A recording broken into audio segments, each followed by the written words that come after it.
The temperature outside Lars Eriksson's cabin had dropped to 43 degrees below zero, and inside, every corner of the room held the same comfortable warmth while a single, modest fire burned in the center. Through the frosted window, he could see his nearest neighbor stumbling through the snow toward his door, frost covering the man's beard, desperation in his eyes as he fled a cabin where the fire roared, but the corners had become death traps. Before we begin, drop a comment telling us where you're watching from, and if stories of frontier innovation like this one move you, go ahead and subscribe, because tomorrow's tale is even more impossible than this one. The winter of 1836 came early to the Montana Territory. By mid-November, temperatures had already dropped below zero and stayed there. Lars Eriksson and his trapping partner, a Norwegian immigrant named Bjorn Halvorsen, had built their cabin the previous spring in a valley sheltered by pine-covered ridges. The location offered good trapping along a creek that rarely froze completely and protection from the worst winds. They had constructed the cabin using standard methods, following the same pattern every trapper in the territory used. Notched logs, mud chinking, a stone fireplace in the center of one wall, a single door, and 2 small windows. The structure was solid enough, it kept out rain and snow. The fireplace drew well and provided adequate heat for cooking and warmth. By all conventional measures, they had built a serviceable winter camp. On the morning of December 8th, Lars woke before dawn to add wood to the fire. The cabin was cold, as it always was in the early morning hours, but that was expected. He stirred the coals, added kindling, and built up the fire until flames were climbing steadily. Satisfied, he turned to wake Bjorn, whose sleeping area was in the far corner of the cabin, perhaps 20 feet from the fireplace. Bjorn didn't respond to Lars's call. Lars crossed the cabin and touched his partner's shoulder. The body was cold. Bjorn Halvorsen had frozen to death during the night, less than 20 feet from a fireplace that had burned continuously. Lars stood there in the growing dawn light, trying to understand what had happened. The fire had not gone out. He could see the bed of coals that remained from the night before, still glowing faintly under the fresh wood he had just added. Bjorn's blankets were wrapped around him properly. There was no obvious explanation for why a man would freeze to death inside a cabin with an active fire. Lars spent that day in a state of shock. He prepared Bjorn's body as well as he could in the frozen ground, wrapping it in canvas and placing it in the small storage shed attached to the cabin. Burial would have to wait until spring when the ground thawed. That night, Lars lay in his own sleeping area, positioned much closer to the fireplace than Bjorn's had been. The fire burned steadily. Lars was warm, almost uncomfortably so on the side facing the flames. But when he shifted position, he felt the cold air on his back. The cabin wasn't evenly heated. It was warm near the fire and cold everywhere else. The temperature gradient was severe. He got up and walked to the corner where Bjorn had slept. Even with the fire roaring, the corner was frigid. Cold radiated from the logs. Frost formed on the interior chinking. The warmth from the fireplace simply didn't reach this space. Lars understood then what had killed his partner. Bjorn had been exhausted from a long day of checking trap lines. He had gone to sleep in his usual spot, confident that the fire would keep the cabin warm enough. But the heat hadn't traveled. It had stayed near the fireplace while the corners remained at temperatures cold enough to kill. Lars couldn't accept what had happened. He spent the next 3 days obsessively measuring temperatures throughout the cabin. He didn't have a proper thermometer, but he used water in tin cups placed at different locations. Near the fireplace, water stayed liquid, even when the fire burned low. In the corners, water froze solid within hours, regardless of how much wood he burned. The distance between life and death in his cabin was 15 feet. A man could stand by the fire in comfort while 20 feet away, frost formed on the walls. This wasn't a matter of inadequate heating. Lars burned enormous amounts of wood trying to warm the entire space. The fireplace worked perfectly. The problem was that heat didn't distribute. It rose from the flames, collected near the ceiling above the fire, and eventually escaped through the chimney, or leaked through gaps in the roof. The far reaches of the cabin received almost nothing. Lars examined other cabins in the area when he traveled to inform neighbors of Bjorn's death. Every single structure showed the same pattern: warm zones near fireplaces, cold zones everywhere else. Most trappers dealt with this by sleeping close to the fire. They accepted that cabins had warm areas and cold areas. Storage went in cold corners. Sleeping areas went near fires. This was simply how cabins worked. But Lars had seen the consequence of this accepted wisdom. Bjorn had been tired, had chosen the wrong sleeping spot, and had paid with his life. The temperature difference was enough to kill. That reality haunted Lars. He began asking other trappers about heating. Most looked at him strangely. What was there to discuss? You built a fire. You stayed near it. That was frontier life. A few older trappers mentioned that larger cabins were even worse. The bigger the space, the more extreme the temperature variation. Some wealthy fur company factors had built two-story structures with multiple rooms. Those buildings required fires in every room to be marginally habitable in winter. The wealthy could afford that much wood and that much labor. Common trappers could not. Lars found one man, a French-Canadian named Michel Dubois, who had experienced a similar tragedy. Michel's son had frozen to death in a cabin 5 years earlier under nearly identical circumstances. The boy had been sick with fever, had moved away from the fire because he felt too warm, and had died in the night when his fever broke and he became too weak to move back toward the heat. Michel had blamed himself for years. He had eventually stopped trapping and moved to a settlement where proper houses existed. He told Lars that some things couldn't be fixed. Cabins were temporary shelters, not real homes. If you wanted even heat, you needed brick houses with multiple fireplaces, something impossible to build in the wilderness. That conversation ended with Michel's resignation, but it sparked something different in Lars. Michel was wrong. This could be fixed. It had to be. The problem was clear. Heat concentrated in one location and didn't spread. The solution was unclear, but Lars became determined to find it. He would not accept that good men had to die in the corners of their own shelters.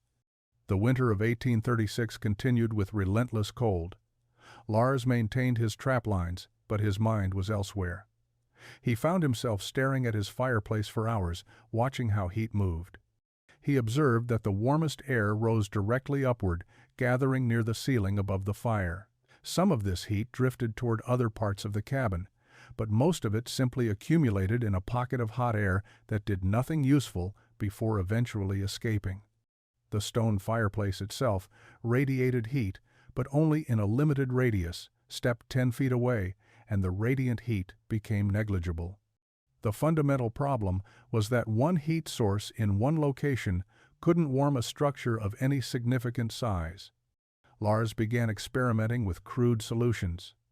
He tried building a second, smaller fire in the opposite corner of the cabin. This worked to some degree. 2 fires created 2 warm zones. But it required double the wood, double the attention, and created a smoke problem because the cabin had only one chimney. The second fire's smoke drifted through the interior space before finding its way to the chimney, making the cabin unpleasant to occupy. He tried using metal plates positioned to reflect heat from the fireplace toward the cold corners. This helped marginally, but not enough to solve the underlying problem. The metal heated up and radiated warmth, but the effect was limited, and the plates cooled quickly when the fire burned low. He attempted to create air circulation by building wooden channels that would direct warm air from near the ceiling to the floor in the cold corners. This was his most complex experiment. He built a wooden duct system using split logs carved into troughs. The idea was that hot air would flow through the ducts and emerge in the cold zones. The system failed completely. Hot air didn't flow through the ducts naturally. It required forced movement, something Lars had no way to create. The ducts simply collected smoke and made the cabin harder to heat. Each failed experiment taught Lars something, but none solved the core problem. He needed a way to distribute heat evenly throughout the cabin using a single fire. Multiple fires were impractical. Reflected heat was insufficient. Air circulation without mechanical force didn't work. He was trying to solve an engineering problem without engineering knowledge. His education consisted of basic carpentry learned from his father and 7 years of practical experience building camps and shelters in the wilderness. He had no training in thermodynamics, heat transfer, or architecture. But Lars had something more valuable than formal education. He had a problem he refused to abandon and the determination to observe until he understood. He spent the remainder of that winter watching how heat moved, how buildings held warmth, and how different materials absorbed and released thermal energy. By spring, when the snow melted and trapping season ended, Lars had decided he would not return to the mountains immediately. He would travel to settlements where permanent buildings existed and study how they were heated. In May of 1837, Lars left the mountains and traveled to Fort Union, a major fur trading post near the confluence of the Yellowstone and Missouri rivers. The fort contained dozens of permanent structures built by skilled craftsmen employed by the American Fur Company. Lars spent 2 weeks there, ostensibly selling his winter's catch of pelts, but actually studying buildings. The fort's main hall had 2 large fireplaces, one at each end of the long room. Even with 2 fires, temperature variation was noticeable. The center of the room, equidistant from both fireplaces, remained cooler than the areas near the flames. But what interested Lars more was the construction of the fireplaces themselves. These were not crude stone piles like his cabin fireplace. They were engineered structures built by masons who understood their craft. The fireboxes were properly sized for the rooms they heated. The chimneys drew efficiently without smoking. Most importantly, the stone masses were substantial. Each fireplace used hundreds of carefully fitted stones, creating a thermal mass that absorbed heat during burning and radiated it for hours afterward. Lars noticed that even when fires burned low, the stones remained warm to the touch. He spent an entire afternoon sitting near one of these fireplaces, periodically touching the stones at different heights and distances from the firebox. The entire stone structure held heat, not just the portions directly exposed to flames. From Fort Union, Lars traveled south to Fort Laramie, another major trading post. There he encountered something he had never seen before, a masonry heater built by German immigrants. The structure was massive, far larger than any fireplace Lars had seen. It occupied nearly an entire wall of a trading office. But the fire required to heat it was small. The German trader who owned the building, a man named Heinrich Wegner, explained the principle in broken English mixed with German phrases Lars didn't understand. The idea, as far as Lars could grasp it, was that the fire heated a large mass of stone and brick arranged in a specific pattern with internal channels. Smoke from the fire traveled through these channels before exiting the chimney. As the smoke traveled, it transferred its heat to the stone. The stone then radiated that heat slowly over many hours. Heinrich lit a small fire in the heater to demonstrate. The fire burned for perhaps 2 hours, consuming relatively little wood. Then Heinrich closed the door and let the fire die. The room remained warm. Lars touched the stone surface of the heater. It was hot, too hot to hold his hand against. He touched stones farther from the firebox, also hot. The entire mass of the structure was radiating heat. Heinrich explained that he fired the heater twice per day, morning and evening. Between firings, the thermal mass kept the entire room comfortable. This was revolutionary to Lars. Not a continuous fire, but periodic heating that the stone structure stored and released gradually. Lars spent 3 more days observing Heinrich's masonry heater and asking questions. The German was patient, explaining through gestures and simple words how the internal channels worked. The smoke and hot gases from the fire didn't go straight up and out like in a standard chimney. Instead, they traveled through a maze of passages built into the stone structure. This serpentine path meant the hot gases spent more time in contact with stone, transferring more of their heat before finally exiting. A standard fireplace wasted most of the heat generated by burning wood. The heat went straight up the chimney and into the sky. Heinrich's heater captured that heat and stored it in stone. The principle became clear to Lars. Heat wasn't just in the flames, it was in the smoke, in the hot gases, in everything the fire produced. Standard fireplaces threw all of that away. They were wasteful by design. The smoke that rose from his cabin's fireplace carried enormous amounts of heat that simply vanished into the Montana sky. If he could capture even a portion of that heat, he could multiply the effectiveness of every fire he burned. But Heinrich's solution wasn't practical for Lars's situation. The masonry heater was enormous, requiring perhaps 2,000 carefully fitted bricks and stones. It had taken Heinrich and 2 helpers an entire summer to build. The structure weighed several tons and required a massive foundation. You couldn't build something like that in a remote trapping camp with one man working alone, using fieldstone gathered from creek beds. Lars needed something simpler. He needed the principle without the complexity. As he traveled back toward the mountains in June, he thought constantly about heat, stone, and smoke. His cabin had a chimney. Smoke rose through it, carrying heat that was wasted. What if the chimney itself was larger? What if it was a massive stone structure like Heinrich's heater, but simpler in design? A larger chimney would absorb more heat from the passing smoke. It would radiate that heat into the cabin. But a single large chimney would still only heat one area of the cabin. The heat distribution problem remained. The solution came to him on a cool evening as he made camp along the Yellowstone River. He had built a small fire for cooking and was watching the smoke rise. Smoke went up, heat went up with it. His cabin had one chimney taking all that smoke and heat to one location. What if the smoke didn't all go to one place? What if it split? If he could divide the smoke and hot gases from a single fire and send them through multiple chimneys positioned in different locations, each chimney would become a heat source. One fire would create multiple points of radiant heat distributed throughout the cabin. The idea seemed impossible at first. How could smoke split? But the more Lars thought about it, the more feasible it became. Smoke was just hot air. Hot air followed paths of least resistance. If he built channels that directed portions of the smoke to different chimneys, the smoke would flow through those channels. Lars returned to his cabin in early July of 1837. The structure stood as he had left it, weathered but intact. He spent the first week hunting and fishing to replenish his supplies, but his mind was occupied with chimney designs. He filled pages of a small notebook with sketches, most of which he discarded. The engineering challenge was substantial. He needed to split smoke from one firebox into 4 separate streams, each flowing to a different chimney positioned at a different corner of the cabin. The smoke needed to flow naturally, without requiring any mechanical assistance.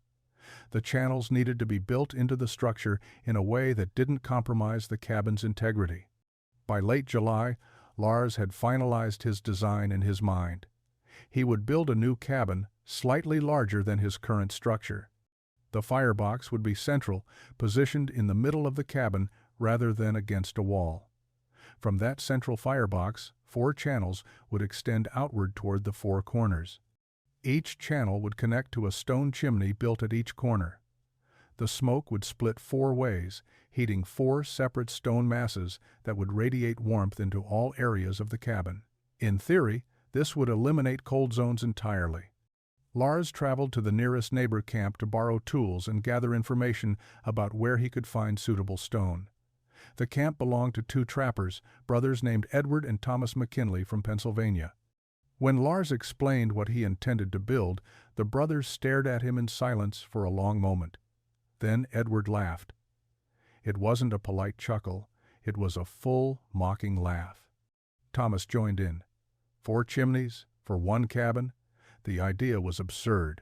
Lars tried to explain the reasoning, but the brothers weren't interested in reasoning. They knew how cabins were built. Everyone knew. 1 chimney was standard. 2 chimneys was extravagant. 4 chimneys was insane. The brothers spread the story. Within 2 weeks, every trapper within 20 miles had heard about Lars Ericsson's plan to build a 4-chimney cabin. The reaction was universally derisive. Some trappers thought Lars had lost his mind from grief over Bjorn's death. Others assumed he was wasting time on a project that would fail spectacularly. A few suggested he was trying to impress some imaginary future wife by building an unnecessarily elaborate structure. The most common criticism was practical. 4 chimneys meant 4 times the stone. Stone was heavy.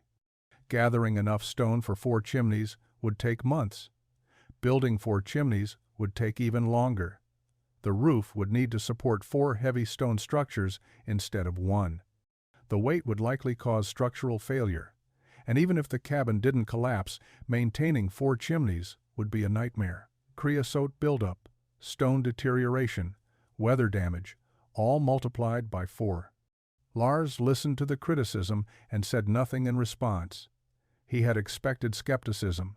What he hadn't expected was the intensity of the mockery. But the ridicule didn't change his determination. Lars began gathering stone in August. The nearest source of suitable fieldstone was a creek bed 3 miles from his cabin site. The creek had cut through layers of sedimentary rock over centuries, exposing and tumbling stones that ranged from fist size to pieces weighing over 50 pounds. Lars needed hundreds of these stones, all of them reasonably flat on at least 2 sides for stacking. He built a wooden sledge to transport them, something he could drag behind himself when the ground was dry or pull more easily once snow fell. Each trip to the creek bed took half a day. He would spend the morning selecting and loading stones, then drag the sledge back to his cabin site, then return the next day and repeat the process. By September, he had gathered enough stone to begin building, but September brought early snow that year. Most trappers were preparing for winter, securing their cabins, stockpiling firewood, and setting trap lines. Lars continued hauling stone. His hands became cut and calloused from handling the rough rock. His back ached constantly from the repetitive labor of bending, lifting, and dragging. Other trappers who passed his camp shook their heads at the sight of a man hauling stone in falling snow. Winter preparation meant gathering food and fuel, not building elaborate structures. October brought harder, cold, and deeper snow. The sledge actually became easier to pull across the snow-covered ground than it had been on bare earth. Lars continued working. He had established a routine. Mornings were for hauling stone. Afternoons were for hunting or fishing to maintain his food supply. Evenings were for planning the next day's work. He calculated he needed approximately 800 stones to build 4 chimneys to the height he envisioned. By early November, he had gathered 900, giving himself a margin for errors and breakage. The pile of fieldstone beside his old cabin grew into a substantial mound.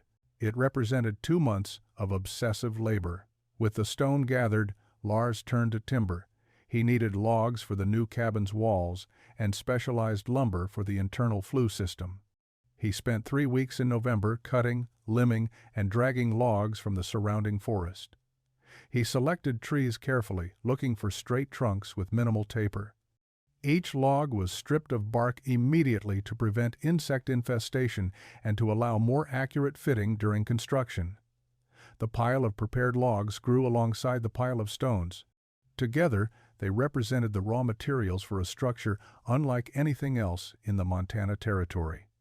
By late November, temperatures had dropped below zero and stayed there. Most construction would have stopped. Lars continued working. The McKinley brothers stopped by his camp in early December. They looked at the piles of materials and asked if Lars intended to actually build during winter. Lars said yes. The brothers laughed again, but this time the laughter seemed less confident. Lars began construction on December 10, 1837, in temperatures that hovered around 15 degrees below zero. Working in extreme cold presented challenges. His hands numbed quickly despite heavy gloves. Metal tools became painfully cold to touch. But winter construction had advantages.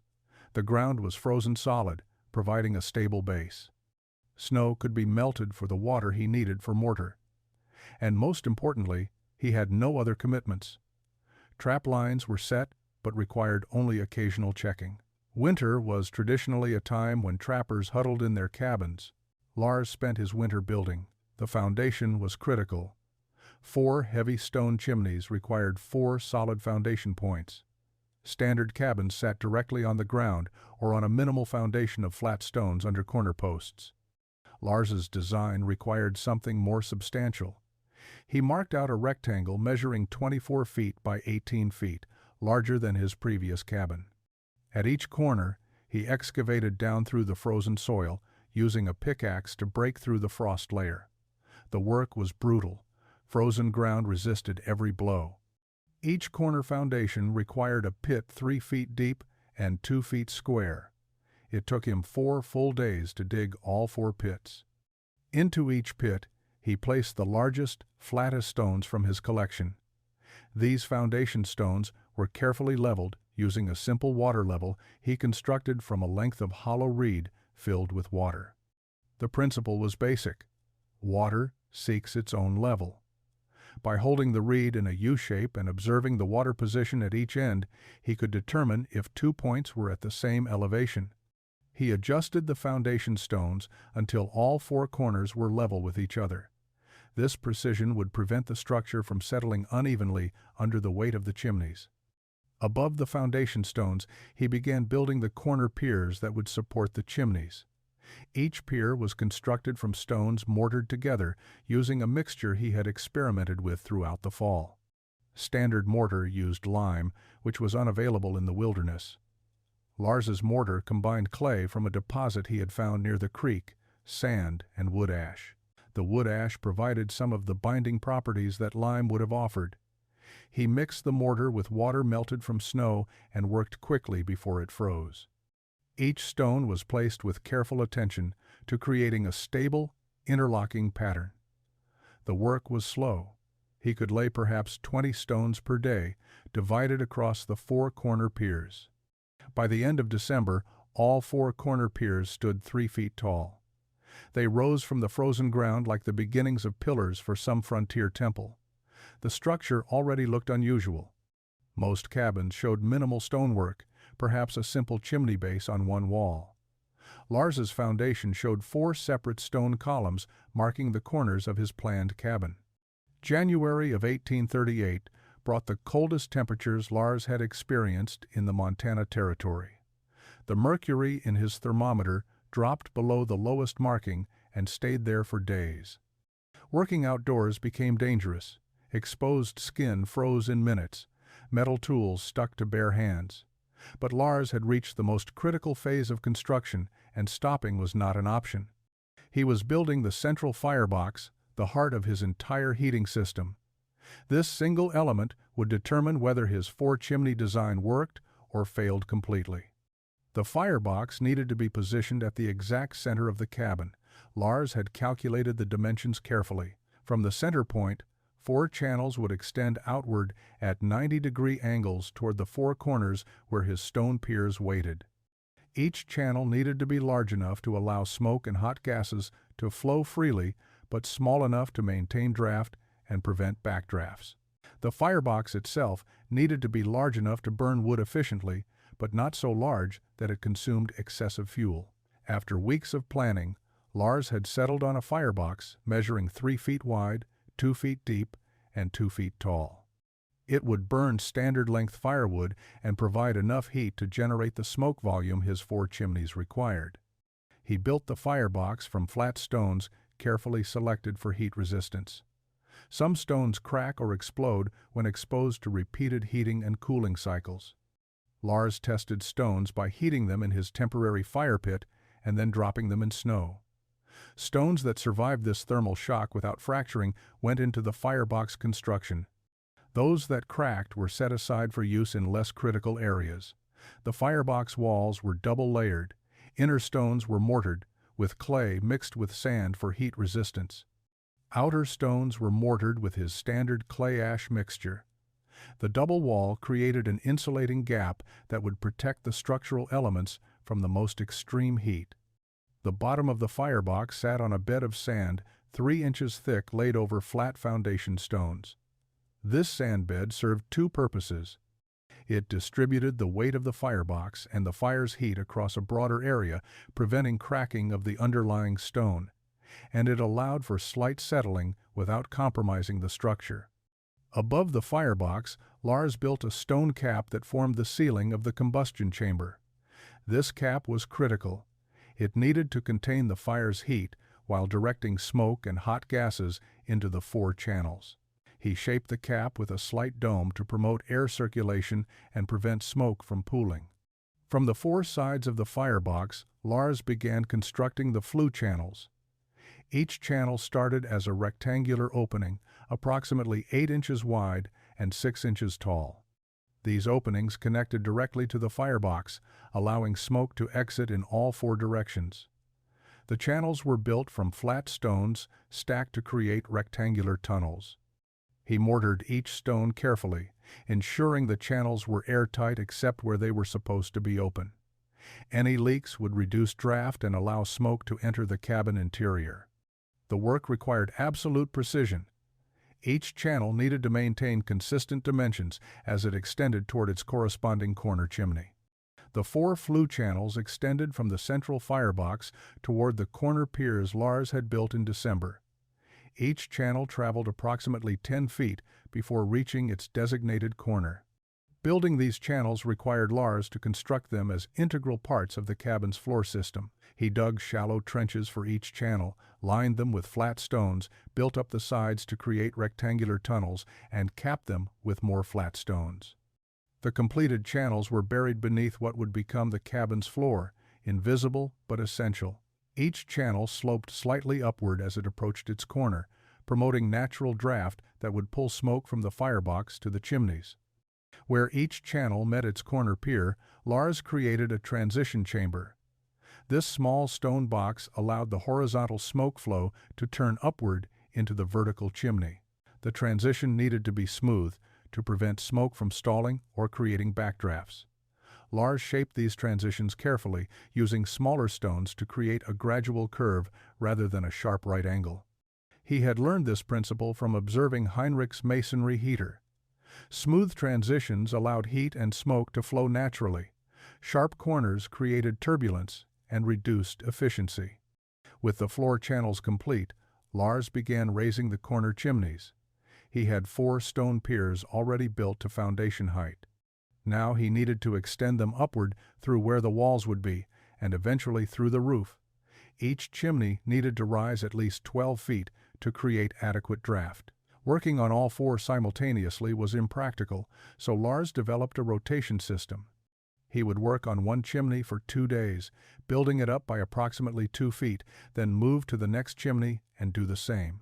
This rotation kept all 4 progressing at roughly the same rate and allowed mortar in each chimney to cure between building sessions. The stone-laying technique required careful attention. Each stone needed to be placed, so its weight rested primarily on the stones below it, not on the mortar. The mortar served to fill gaps and provide stability, but the structural integrity came from stone resting on stone. Lars created a pattern where each layer of stones was offset from the layer below, much like bricklaying. This offset pattern prevented vertical cracks from forming. He kept the interior dimensions of each chimney consistent at approximately 8 inches by 8 inches. This size provided enough space for smoke to flow freely while maintaining the concentrated draft necessary to pull smoke from the firebox. As the chimneys rose, Lars paid particular attention to keeping them plumb. A leaning chimney would create draft problems and structural instability. He used his water level technique adapted for vertical measurement, checking each chimney's alignment every few courses of stone. When he detected even minor deviations, he corrected them immediately by adjusting the position of subsequent stones. By late January, all 4 chimneys had risen above ground level and stood approximately 5 feet tall. They rose from the corners of his marked cabin footprint like 4 stone sentinels. The sight was surreal. Most frontier cabins showed a single chimney attached to one wall.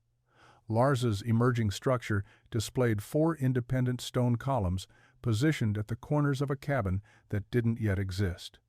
With the chimney bases established, Lars turned his attention to the cabin walls. The walls needed to rise around and between the 4 corner chimneys, creating an integrated structure where stone and wood worked together. He had prepared 48 logs during his November timber cutting. Each log measured approximately 16 feet in length and 10 inches in diameter. These logs would form the long walls of his cabin. Shorter logs, cut to 12 feet, would form the end walls. The unusual aspect of his construction was that the walls terminated at the corner chimneys rather than extending past them in traditional notched corner fashion. Lars laid the first course of logs directly on the frozen ground, positioning them between the stone corner chimneys. Each log end butted against a chimney base. He had cut flat surfaces on the log ends so they would seat firmly against the stone. To secure the connection between wood and stone, he drilled holes through the log ends and into the stone piers using a hand auger. Into these holes, he drove wooden pegs he had shaped from hardwood. The pegs locked the logs to the stone, creating a rigid connection. This technique eliminated the need for traditional corner notching entirely. The stone chimneys became the structural corners of the cabin. As he added subsequent courses of logs, Lars fitted each one carefully to minimize gaps. He used a technique called scribing, where he would place a new log on top of the previous course and mark where irregularities needed to be removed. Then he would remove the log, carve away the marked areas using a small axe and draw knife, and test fit the log again. This process continued until the log seated tightly against the one below. Between courses, he packed his clay horsehair ash chinking mixture, the same formula he had used for mortar, but with added horsehair for flexibility. The chinking would prevent air infiltration and improve insulation. The wall construction progressed slowly because Lars was simultaneously building up the chimneys. As the log walls rose, the stone chimneys needed to rise with them. He worked in a pattern: lay 2 courses of logs, then build 2 feet of chimney height, then repeat. This ensured the chimneys and walls remained integrated structurally. By mid-February, the walls had reached 6 feet in height, and the chimneys extended 8 feet above ground level. The structure was beginning to take recognizable form. It looked like a cabin, but a cabin with 4 prominent stone columns at its corners rising higher than the walls. Inside the emerging structure, Lars built a floor over the buried flue channels.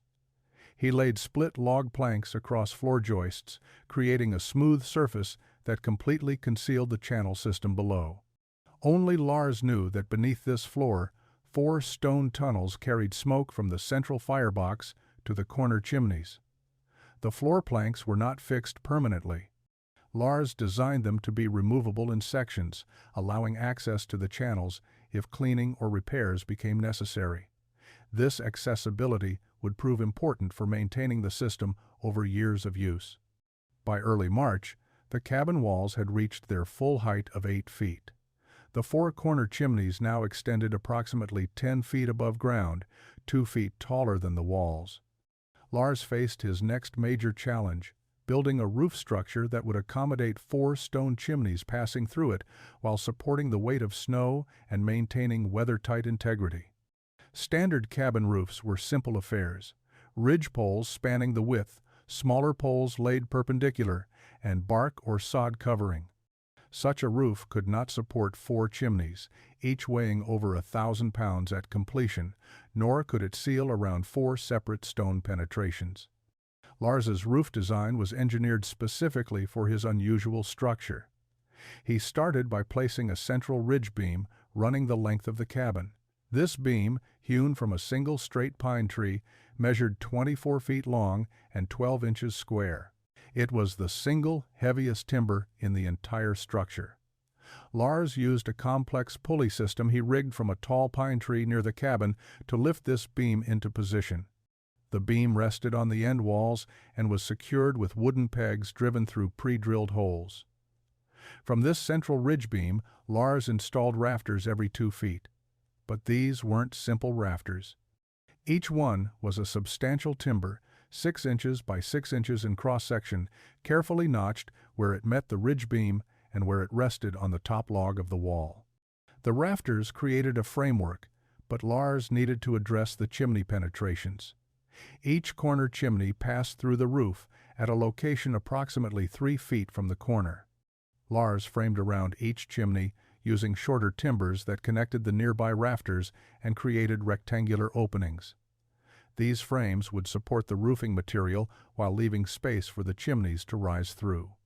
The framing needed to be strong enough to carry roof loads while not touching the chimneys directly. Stone chimneys expand and contract with temperature changes. If the wooden frame pressed against the stone, the expansion could crack the chimneys or damage the frame. Lars left a 2-inch gap between each framing member and its adjacent chimney. Over the rafter framework, Lars laid split planks similar to those he had used for the floor. These roof planks were fitted tightly, creating a solid deck. Around each chimney, he carefully cut the planks to maintain his 2-inch clearance gap. The gaps would be sealed later with a flexible material that could accommodate thermal expansion.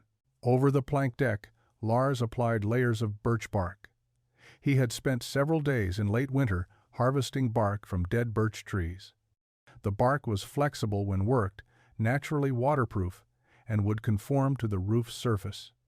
He overlapped the bark pieces like shingles, with each piece covering the seams of the pieces below. Around each chimney penetration, Lars created a waterproof seal using a technique he had observed at Fort Union. He cut pieces of heavy canvas and soaked them in a mixture of pine pitch and bear grease he had rendered down. This waterproofing compound made the canvas flexible and adhesive. He wrapped the treated canvas around the base of each chimney where it penetrated the roof, creating a flexible collar that would prevent water infiltration. On March 23, 1838, Lars completed the final chimney cap on the fourth and last corner chimney. All 4 chimneys now rose 13 feet above ground level and extended 3 feet above the roof line. The cabin stood complete except for interior finishing work. The moment had arrived to test whether his revolutionary heating system would function as designed or fail spectacularly. Lars had invested 6 months of obsessive labor into a concept that existed nowhere else in the frontier territories. If the system didn't work, those 6 months were wasted, and his theory about distributed heating was fundamentally flawed. He spent the morning preparing for the test. Inside the cabin, he placed small pieces of paper at various locations on the floor near each corner chimney. If smoke leaked from the buried flue channels, these papers would detect it. He checked every visible section of the 4 chimneys, looking for cracks or gaps in the mortar. He inspected the central firebox, ensuring the 4 channel openings were clear and unobstructed. Everything appeared sound, but appearance and function were different things. The system would work, or it wouldn't. Theory would meet reality. Lars built a small fire in the central firebox using dry kindling and small branches. He wanted a modest fire for the initial test, not a roaring blaze. Smoke began rising from the kindling almost immediately. For a moment, the smoke seemed confused, swirling inside the firebox without direction. Then, draft began to establish. Lars watched as smoke started flowing into all 4 channel openings simultaneously. The distribution wasn't perfectly equal. The northern channel seemed to draw slightly more smoke than the others, probably due to wind direction creating stronger draft in that chimney. But all 4 channels were pulling smoke from the firebox. He stepped outside and walked around the cabin. Smoke was emerging from all 4 chimneys.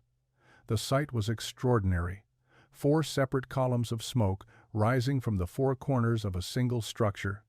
The smoke from each chimney was relatively thin compared to what a single chimney would produce, but collectively, the 4 chimneys were handling all the smoke generated by the fire.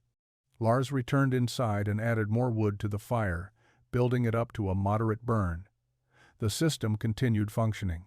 Smoke flowed from the firebox into the 4 channels and up through the 4 chimneys without backing up or leaking into the cabin interior. Over the next hour, Lars monitored the system carefully. He checked his paper indicators. None showed smoke staining. The buried channels were holding their seal. He placed his hand on each chimney's interior stone surface at accessible points. All 4 were warming, absorbing heat from the passing smoke. This was the critical test of his theory. If the chimneys were heating, they would radiate that heat into the cabin. After 2 hours of burning, the interior temperature had risen noticeably. More significantly, the temperature seemed consistent throughout the cabin. There were no cold corners. Lars spent the remainder of March and all of April refining his heating system and completing the cabin's interior. He built a sleeping platform in one corner, elevated 2 feet off the floor on a frame he constructed from split logs. Storage shelves went up on the walls, positioned high to keep supplies away from any potential moisture. He built a small table and a bench using the same careful joinery that characterized all his work. Every element was functional and sturdy. He installed a heavy door he had constructed from thick planks hung on iron hinges he had traded for at Fort Union. 2 windows with shutters provided light and ventilation. But the real focus was understanding and optimizing his 4-chimney system. Lars experimented with fire sizes, learning how much wood produced the most efficient heating. Too small, a fire didn't generate enough smoke to create strong draft in all 4 chimneys. Too large, a fire wasted wood and created excessive heat. He discovered that a moderate fire burned continuously, maintained the most consistent temperature throughout the cabin. He also learned to control the heat distribution by partially blocking channel openings. If one area of the cabin became too warm, he could reduce smoke flow to that corner's chimney by placing a flat stone partially across the channel opening. This gave him remarkable control over interior temperature distribution. Spring in the Montana Territory was brief. By mid-May, the snow had melted and early summer heat arrived.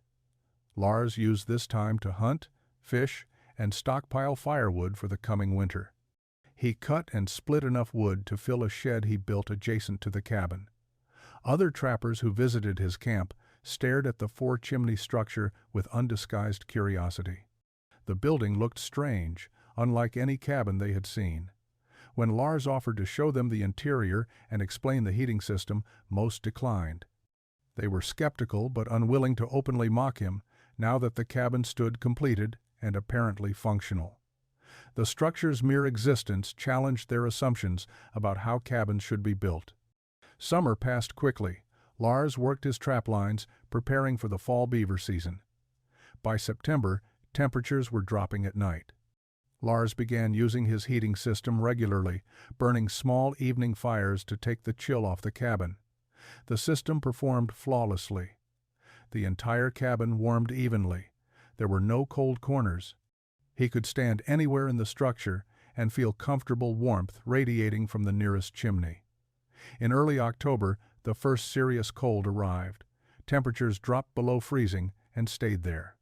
Lars increased his fire size, burning continuously through cold snaps. The cabin remained consistently warm from corner to corner. Word had spread through the trapping community about Lars's unusual cabin. Some trappers dismissed it as an extravagant waste of effort. Others were curious but assumed the system must have serious drawbacks that would become apparent with extended use. A few, including the McKinley brothers who had initially mocked the design, stopped by to see the cabin during the fall. Lars welcomed them inside. The interior was noticeably warmer than outside, and that warmth was uniform throughout the space. The winter of 1838 to 1839 became legendary in frontier oral histories. Temperatures dropped to levels that killed livestock, froze whiskey solid in barrels, and made simply surviving each day a significant achievement. The extreme cold began in late November and continued with brief respites through February. Trappers accustomed to harsh winters found this season exceeded anything in their experience. Standard survival practices became inadequate. Cabins that had sufficed in previous winters became dangerous. The mortality rate among trappers and settlers in the region increased dramatically that winter. Exact numbers were never recorded, but estimates suggested perhaps 1 in 10 men wintering in the northern Rockies died from cold-related causes.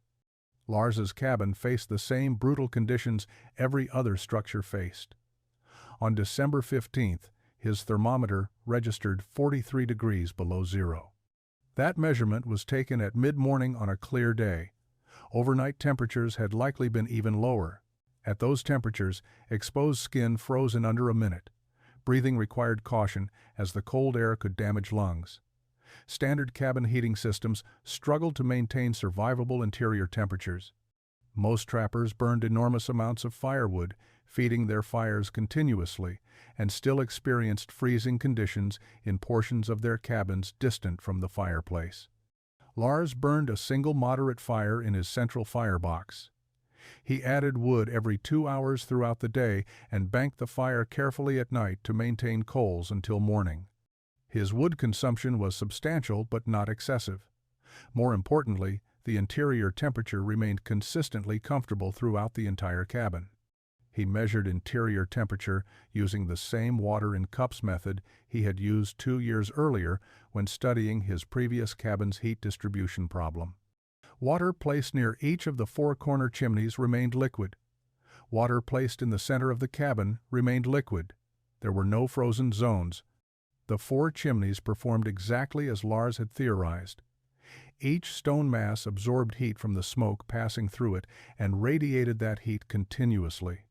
Even when the fire burned low overnight, the thermal mass of 4 separate chimneys retained enough heat to keep the cabin above freezing. By morning, when Lars rebuilt the fire, the interior temperature would have dropped to perhaps 45 or 50 degrees, cold but not dangerously so. Within an hour of relighting the fire, the temperature would climb back to comfortable levels as the chimney masses reheated. Neighboring trappers were not faring as well. The McKinley brothers' cabin, located approximately 8 miles from Lars's location, was experiencing serious problems. Their standard single fireplace design couldn't maintain adequate heat during the record cold. They burned through their firewood stockpile at an alarming rate, feeding their fireplace constantly. Even with a roaring fire, the corners of their cabin remained dangerously cold. They slept as close to the fireplace as safety allowed, but even then, they woke multiple times each night to feed the fire. On January 7, 1839, Lars heard someone shouting outside his cabin in the pre-dawn darkness. He grabbed his rifle and opened the door to find Thomas McKinley stumbling through knee-deep snow toward the cabin. Thomas's face was covered in frost. His hands were wrapped in rags. Even in the dim light from Lars's doorway, it was obvious the man was in serious distress. Lars pulled him inside immediately. The contrast between the exterior cold and the cabin's interior warmth was so extreme that Thomas gasped when he crossed the threshold. Lars sat Thomas near the closest chimney and began unwrapping the rags from his hands. The fingers on Thomas's right hand were white and hard. Frostbite, severe enough that Thomas might lose fingers if circulation didn't return.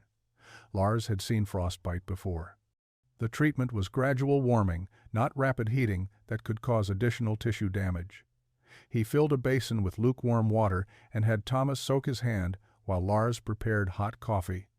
Thomas sat shivering despite the cabin's warmth, his body slowly recovering from the cold exposure he had endured during his 8-mile trek through the frozen wilderness. As Thomas warmed, he explained what had happened.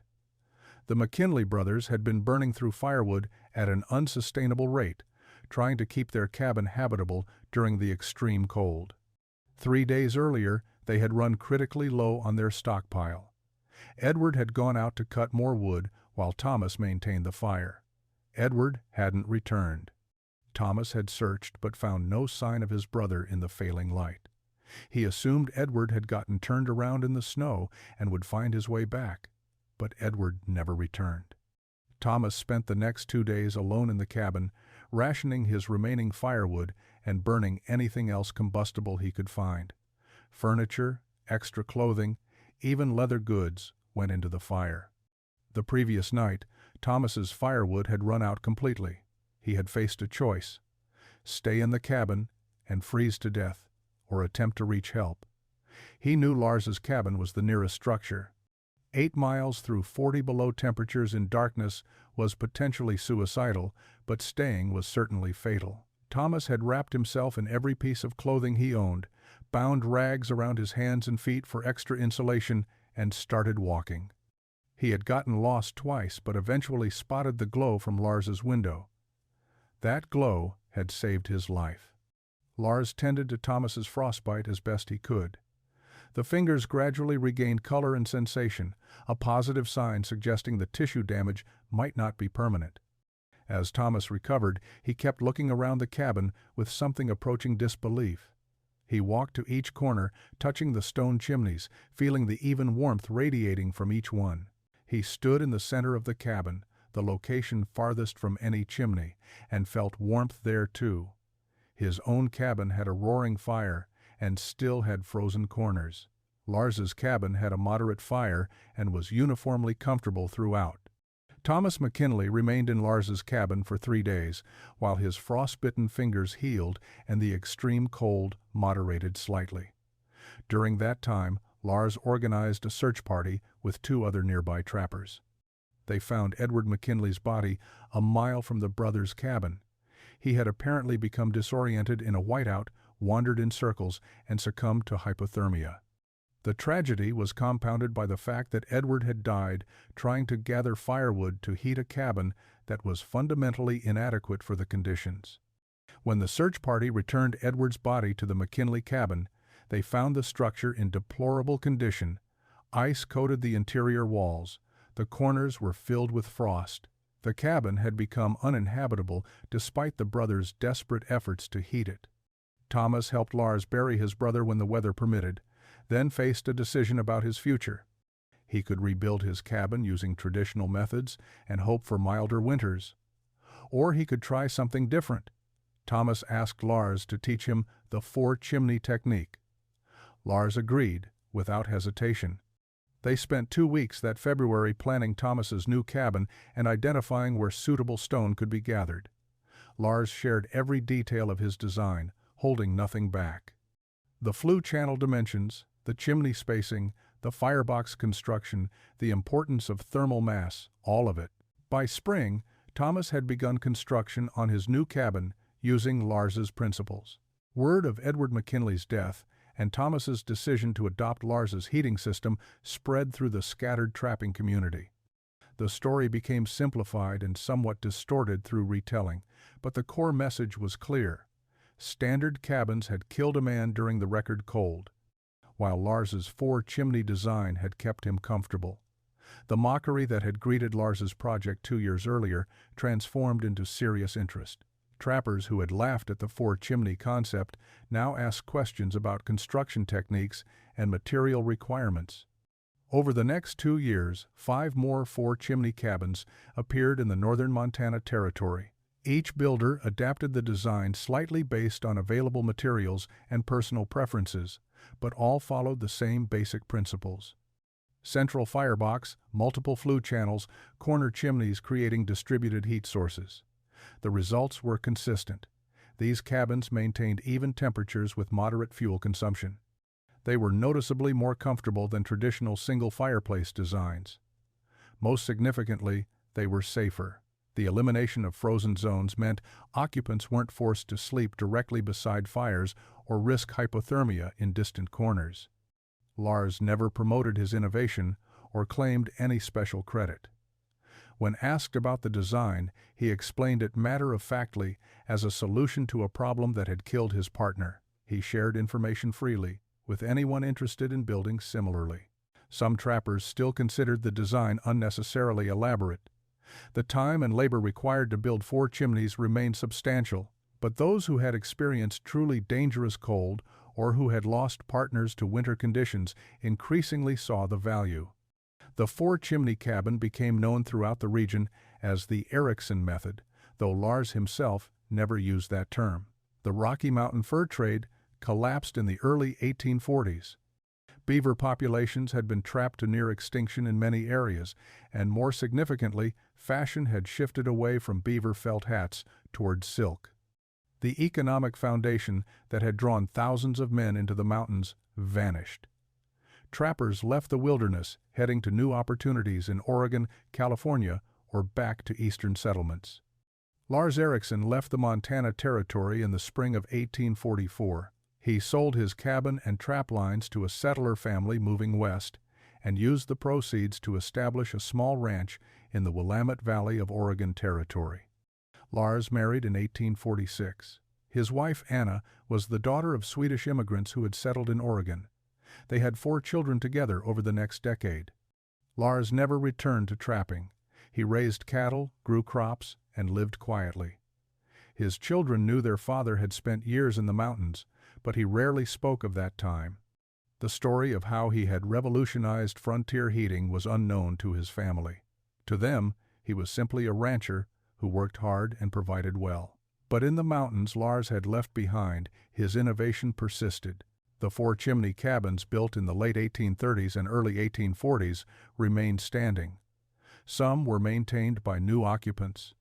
Settlers moving west discovered these structures and recognized their superior construction. The cabins were warmer, drier, and more durable than standard frontier construction. Several became way stations for travelers crossing the northern routes to Oregon and California. The unusual sight of 4 chimneys marking each corner became a recognized landmark. Travelers would say they had stayed at one of the 4 chimney cabins, and others would know exactly what kind of structure they meant. By the 1850s, the technique had spread beyond its original Montana Territory location. Trappers and mountain men who had seen the cabins carried the knowledge to other regions. Variations appeared in Wyoming, Idaho, and even as far south as Colorado. The specific details varied. Some builders used 3 chimneys instead of 4. Others modified the flue channel configuration. But the core principle of distributed heating, using multiple chimneys, spreading heat from a single fire, remained consistent. The innovation had become part of frontier building knowledge, passed along informally through demonstration and word-of-mouth instruction. Lars Ericsson died on September 12, 1872, at his Oregon ranch. He was 63 years old.